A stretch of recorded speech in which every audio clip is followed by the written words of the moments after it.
میرا بندہ کسی محفل میں میرا ذکر کرتا ہے، میں اس سے کہیں بہتر محفل میں اس کا ذکر کرتا ہوں۔ اللہ کی محفل تو ملائے اعلیٰ کی ہے، ملائکہ مقربین کی ہے۔ بہرحال اللہ کو تم اپنے دل میں مستحضر رکھو، اللہ تعالیٰ تمہیں بھی یاد رکھے گا۔ دوبارہ فرمایا احفظ اللہ تجدہ امامک تجاہک، اللہ کو یاد رکھو تو اپنے سامنے موجود پاؤ گے، جب چاہو دعا کرو تو احفظ اللہ تجدہ امامک یا تجاہک، اپنے سامنے موجود پاؤ گے۔ اذا سألت فاسأل اللہ، اب آ گیا وہ مرکزی مضمون۔ دیکھو جب مانگو اللہ سے مانگو، غیر اللہ کے سامنے ہاتھ دراز کرو ہی مت۔ ایک حدیث میں آتا یعنی حرام نہیں ہے، دنیاوی قواعد اصول قوانین کے تحت کسی سے مدد چاہنا، کوئی سوال کرنا حرام نہیں ہے۔ آپ سوال کریں، مدد لیں، اسی پر دنیا قائم ہے، ایک دوسرے کے ساتھ تعاون کے ساتھ۔ لیکن اونچا مقام کیا ہے؟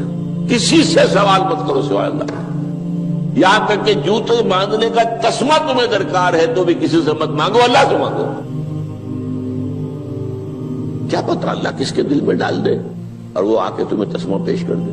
ہوتا ہے ایسا، بسا اوقات ہوتا ہے۔ جو اللہ کے ساتھ لو لگا کر رکھنے والے ہیں ان کے تو ایسے واقعات ہوتے ہیں کہ دل میں ایک بات آئی اور اس کے بعد وہی بات جو ہے وہ کوئی شخص آ گیا اور اس نے وہ بات پوری کر دی۔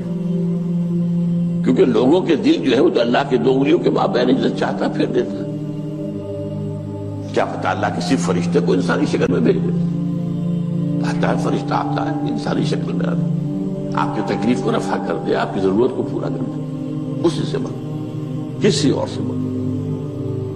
یہ ہے توحید کا لب لباب۔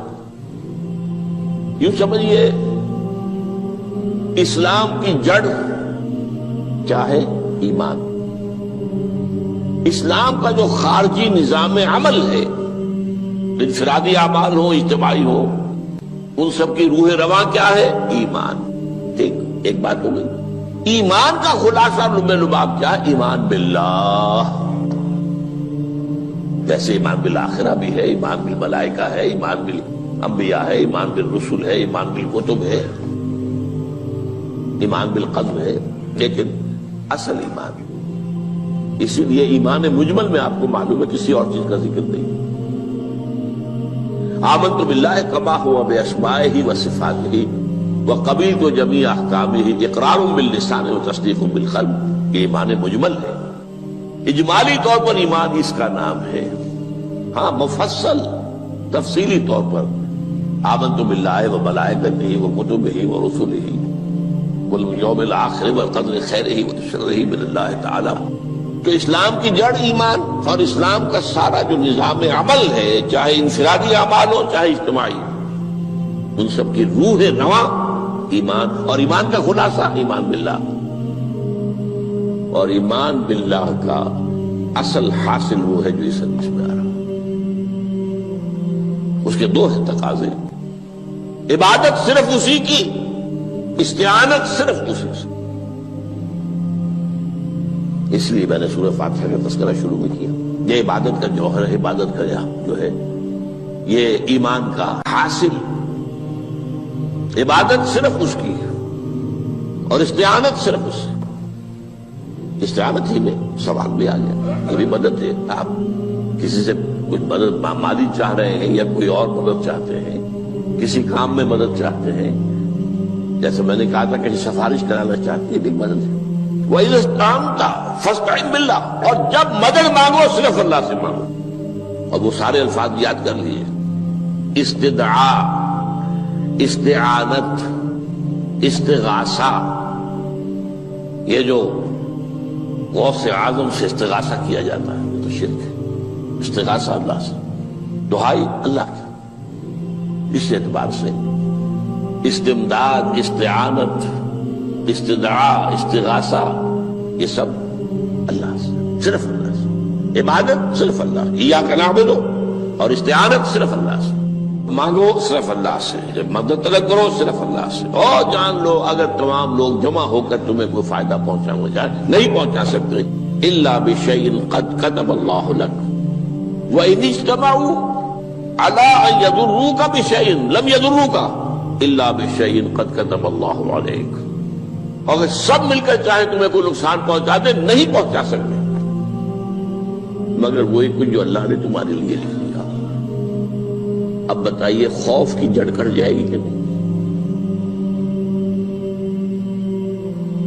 یہ جو ایمان جو ہے یہ خوف اور حزن دونوں سے نجات دلانے والی بات ہے.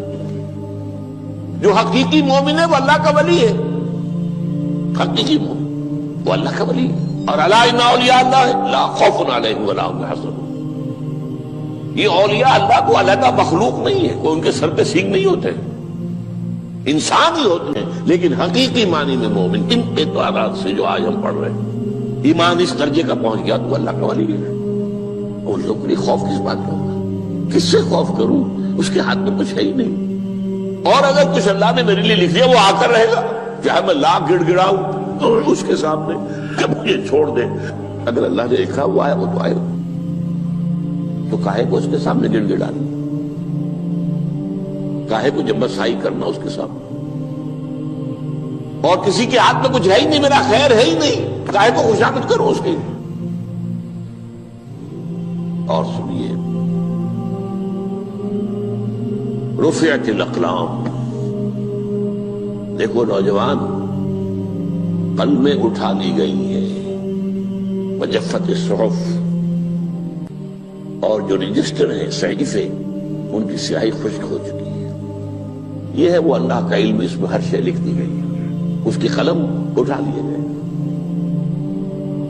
جیسے آپ کو معلوم ہے امتحان ہوتا تھا, 3 گھنٹے ختم ہو گئے, اسٹاپ رائٹنگ, بس اب قلم رک جانا چاہیے. وہ قلم تو تقدیر کا کاتب جو ہے وہ قلم اس کا اب اٹھا لیا گیا, اور جو صحیفے جن پر کے لکھا گیا وہ خشک بھی ہو گئے. یہ تو روایت ہے جو امام ترمذی نے جس کو روایت کیا, یہ متن ان کا ہے جو ہم نے پڑھا ابھی, اور ان کا قول یہ ہے کہ یہ حدیث حسن صحیح ہے. لیکن یہی روایت اور انہی راوی سے عبداللہ ابن عباس سے رضی اللہ تعالیٰ عنہما اور بھی محدثین نے کی ہے. تو اس میں سے ایک اور متن جو ہے وہ یہاں پر امام نووی نے دے دیا ہے. احفظ اللہ تجدہ امامک, یہ تو پہلا وہ ٹکڑا تھا. وقت تو جاہک تھا, یہاں امامک ہے, امام مطلب ایک ہی ہے, اپنے سامنے پاؤں گے. اللہ کی حفاظت کرو, اللہ کو دل میں, اللہ کی یاد کو محفوظ رکھو, گویا کہ اللہ کو مستحضر رکھو. ذکر اللہ کے معنی کیا ہے؟ استحضار اللہ فی القلب, یہ ذکر اللہ ہے. جنہیں ہم ذکر سمجھ بیٹھے ہیں وہ ذکر کے ذریعے ہے. اقیم الصلاۃ لذکری, نماز قائم کرو میری یاد کے لیے, نماز ذریعہ ہے یاد کا. یہ علیحدہ بات ہے کہ آپ نے 17 رکعتیں بھی پڑھ لی ہو عشاء کی اور یاد آپ کو آئی ہی نہیں کوئی. آپ تو ایک میکینیکل انداز میں جو ہے وہ اٹھک بیٹھک کر رہے ہیں اور آپ کی زبان سے کچھ بھی نکل رہا ہے, تو اس کا آپ کے شعور سے, دل کی گہرائی سے کوئی رابطہ ہے ہی نہیں, وہ ذکر تو نہیں ہوا. ہاں نماز فرض تھی, وہ ادا ہو گئی, آپ کی فرض ادا ہو گئی. تو جنہیں ہم نے ذکر سمجھا وہ ذرائع ذکر ہے, اللہ اللہ سبحان اللہ سبحان اللہ زبان سے, یہ تاکہ اس کے نتیجے میں وہ ذکر حاصل ہو جائے. استحضار اللہ فی القلب, ذکر کے معنی ہے استحضار اللہ فی القلب. تعرف الی اللہ فی الرخاء, اور دیکھو کشادگی کے وقت میں تم اللہ کو یاد رکھو, اللہ کی طرف رجوع کیے رہو, بھول نہ جاؤ. وہ نہ ہو جو کبھی کہا تھا, بہادر شاہ ظفر کے اشعار میں سے بہت زور کا شعر ہے, ظفر آدمی اس کو نہ جانیے چاہے کتنا ہی ہو فام و زکا, جسے عیش میں یاد خدا نہ رہی, جسے تیش میں خوف خدا نہ رہا. وہ ہے کشادگی کی حالت میں, جبکہ تمہارے لیے کشادگی ہے, اللہ کی طرف رجوع کیے رکھو. یعرف کا فی الشدہ, تو اللہ اپنی توجہ تم پر رکھے گا شدت کے وقت میں, جب تمہیں کوئی تکلیف ہے اس تکلیف کو تم پر آسان کر دے گا. تکلیف تو آنی ہے, جو لکھی ہوئی ہے وہ تو آئے گی, لیکن یہ کہ اللہ تعالیٰ اس کی شدت کو ایک ہی چیز ہے جس کو ایک انسان بہت شدت کے ساتھ محسوس کر رہا ہے، دوسرا آدمی اتنا نہیں محسوس کر رہا ہے، احساس کا معاملہ ہوگا نا۔ وہ تو اصل میں اگر انسان کی نرز کٹی ہوئی ہے تو احساس ہوگا ہی نہیں، سرے سے ہی نہیں ہوگا۔ تو اس اعتبار سے اللہ تعالیٰ تمہارے لیے وہ شدت کی کمی کر دے گا۔ وَاعْلَمْ أَنَّمَا أَخْطَأَكَ لَمْ يَكُنْ لِيُصِيبَكَ، اور جان لو جو چیز تم سے چھوٹ گئی ہے، رہ گئی ہے، وہ ہرگز تمہیں ملنے والی نہیں تھی۔ اب آپ نے کسی ملازمت کے لیے درخواست دی ہے، درخواستیں مانگی گئی ہیں، اپنی سی محنت کر لی، نہیں ملی ملازمت، اب آپ بیٹھے ہوئے افسوس میں، رنج میں، غم میں، فلاں نے یہ کر دیا، فلاں نے یہ کر دیا، وہ فلاں جو ہے بڑی تکڑی سفارش لے آیا تھا، فلاں نے رشوت دے دی۔ چھوڑو میاں اس کو، وہ تمہارے لیے نہیں تھی۔ کاہے کو اپنے ذہن کے اندر یہ کھچڑی پکا رہے ہو بیٹھے ہوئے؟ خواہ آپ شاید سوء ظن میں بھی مبتلا ہو رہے ہو، کسی نے نہ رشوت دی اور آپ سمجھتے ہو کہ رشوت دی ہے اس نے۔ یہ ساری چیزیں جو ساری سیئات، ان کی جھٹپٹ ہے۔ وَاعْلَمْ أَنَّمَا أَخْطَأَكَ لَمْ يَكُنْ لِيُصِيبَكَ وَمَا أَصَابَكَ، اور جو چیز تم پر آ گئی، لَمْ يَكُنْ لِيُخْطِئَكَ، ہو ہی نہیں سکتا تھا کہ وہ تم پر نہ آتی۔ یہ کر لیتا تو ہو جاتا، شاید یہ کر لیتا، میں نے ٹیکا پہلے لگوا دیا ہوتا تو یہ بات نہ ہوتی۔ بھائی وہ جو ہونا تھا وہ ہونا تھا۔ اب یہ وہ چیز ہے جس سے انسان میں کیفیت پیدا ہوتی، تسلیم و رضا۔ ہم بھی تسلیم کی خو ڈالیں گے، بے نیازی تیری عادت ہی صحیح، اے اللہ جو تو نے چاہا مجھے قبول ہے۔ اسی لیے میں نے آپ کو آیتیں سنائی سورہ تغابن کی، ما اصاب من مصیبت الا باذن اللہ، کوئی مصیبت نہیں آتی مگر اللہ کے اذن سے۔ وَمَن یؤمن باللہ یہد قلبہ، جو اللہ پر ایمان رکھتا ہو اللہ اس کے دل کو ہدایت دے دیتا ہے۔ ہدایت کس بات کی؟ تسلیم و رضا۔ سر دوستاں سلامت کہ تو خنجر آزمائی، نہ شبد نصیب دشمن کے شبد ہلاکت دے گا۔ اے اللہ تیری طرف سے ہے، مجھے قبول ہے، اور بظاہر مجھے تکلیف ہو رہی ہے لیکن یقیناً اس میں میرا کوئی خیر ہے۔ بیدک الخیر، تیرے ہاتھ میں تو خیر ہی خیر ہے، جو بھی تیری طرف سے آئے۔ سر تسلیم خم ہے جو مزاج یاد میں آئے۔ اور یہ مضمون جو ہے زیادہ بڑے پیمانے پر سورہ حدید میں آیا ہے۔ ما اصاب من مصیبت فی الارض ولا فی انفسکم الا فی کتاب من قبل ان نبرأہا، کوئی مصیبت نہیں آتی نہ تمہاری جانوں میں نہ زمین میں، زمین میں زلزلہ آ جانا، سیلاب آ جانا، کچھ اور زمین کا دھنس جانا، یا یہ ہے کہ تمہاری جانوں میں کوئی بخار ہو گیا، کوئی اور تکلیف ہو گئی، اچانک معلوم ہوا کہ انسان تو کینسر ہے اور کینسر بھی اب 3rd سٹیج کو پہنچ چکا ہے۔ لیکن جو بھی آیا ہے وہ اللہ کے علم کی کتاب میں پہلے سے لکھا ہوا ہے۔ فی کتاب من قبل ان نبرأہا، یہ کتاب میں درج ہے اس سے پہلے کہ ہم اسے ظاہر کریں۔ اس کا نتیجہ کیا نکلنا چاہیے؟ لیکن لا تأسوا علی ما فاتکم ولا تفرحوا بما آتاکم، افسوس نہ کیا کرو جو تم سے جاتا رہے، چھوٹ جائے، کوئی عزیز فوت ہو گیا، کوئی موقع ہاتھ سے نکل گیا، ارے بھائی میں چوک گیا، بڑا موقع تھا، اب اس پر افسوس کر رہے ہیں۔ نہیں، جو چیز لیکن لا تأسوا علی ما فاتک ولا تفرحوا بما آتاک، جو اللہ تمہیں دے دے اس پر اتراؤ مت۔ وما اصابک لم یکن لیخطئک واعلم ان النصر مع الصبر، اور جان لو اللہ کی مدد صبر کے ساتھ آتی ہے، جو آئے اس کی طرف سے جھیلو۔ زبان پر کلمہ شکوہ اور شکایت نہ آئے، اللہ سے شکایت نہ آئے، تسلیم و رضا، جو تیری رضا ہے۔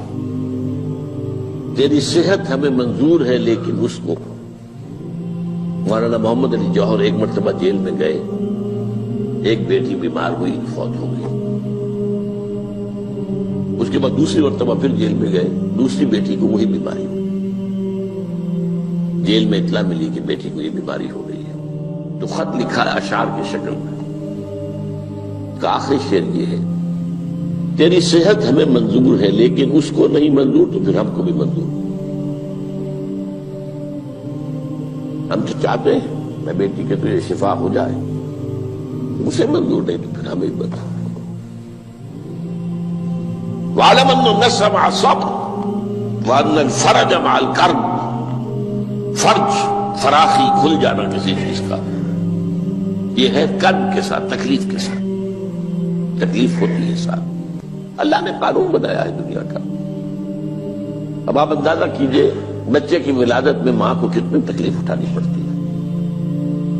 آج کل تو فیشن ہو گیا ہے، سیدھے سیدھے جاؤ آپریشن کراؤ تکلیف سے بچ جاؤ، لیکن یہ ہے کہ یہ بھی آپ کے علم میں ہوگا، وہ ساری تکلیف جیسے ہی بچے کو لا کر ماں کے برابر لٹایا ہے ساری تکلیف ختم، پھر جو راحت میسر آتی ہے۔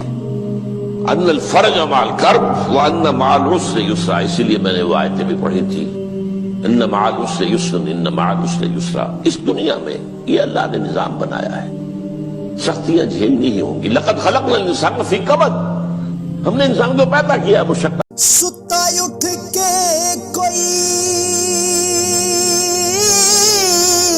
نہیں خوش ہوتا،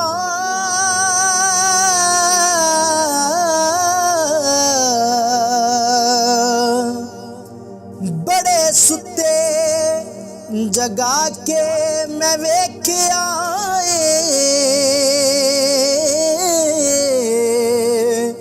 اوے کتے جیا نہیں کوئی وفادار ڈٹھا، تے ٹکر سکا بھی پا کے ویکھ آئے۔